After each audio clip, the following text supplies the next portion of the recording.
Hi, I'm Neil Holbert. I'm here at Boards and Brews in Manchester, New Hampshire, and this is Running Ribashda, Tips on the Game. Today, we're going to talk about owning your table and why it's important. Now, anybody can run a game, and you can run it at any table, but the important thing for you to know is that when you sit down at a table to run your game, to be a dungeon master, a game master, the game's operational director, if you will, that table is your table, and that time is yours. Right?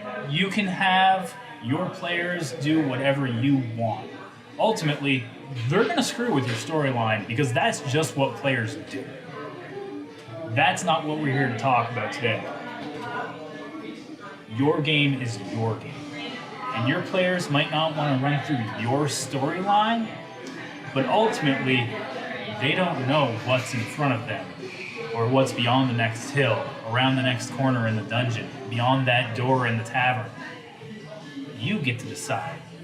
A lot of magic can happen behind the Dungeon Master's screen, and you're in charge of all of it. Now, what you might not see is behind my Dungeon Master screen right now, I have some pretty cool stuff set up. I mean, hey, check this out. You had no idea that I had that stuff there, and it's helping me run this show right now. And just like that, the magic is preserved. It's a pretty cool trick, right?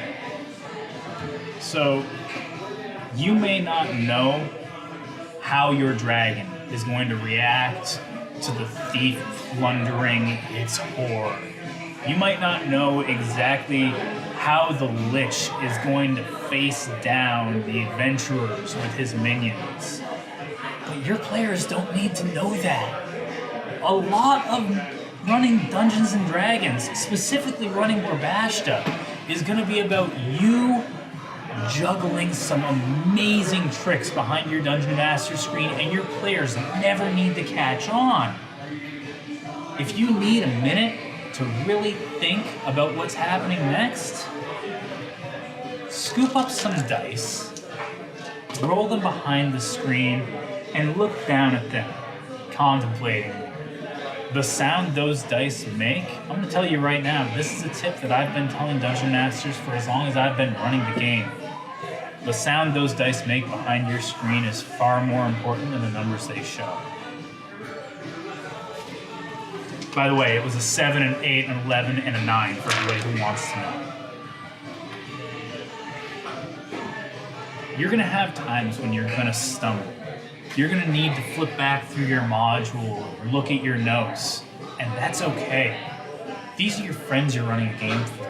Even if you're in public running Adventurers League or at a big convention event, that's fine, because these people have come out to play in your game, and that's pretty cool. You might stumble, but you can always recover. And recovering is just as easy as, again, rolling some dice behind your screen, thinking about what you see, or at least making it look like you're thinking about what you see as you plot out the next step.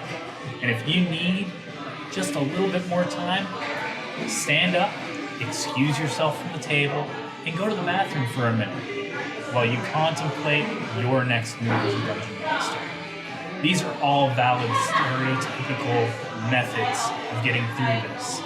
Or, if you really need a chunk of time to figure out what your next step is, call a break.